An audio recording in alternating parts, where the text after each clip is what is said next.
Hola a todos, en este vídeo voy a mostrar cómo conectar los auriculares SOUNDCORE en la aplicación. Los auriculares ya deben estar conectados al teléfono. Descargamos la aplicación SOUNDCORE.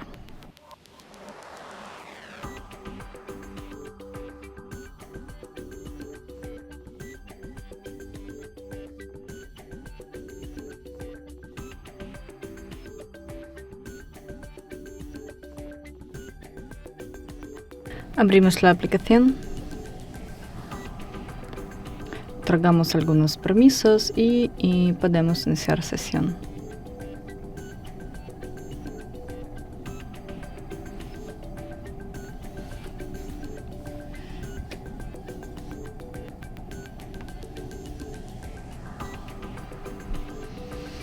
Y tocamos conectar.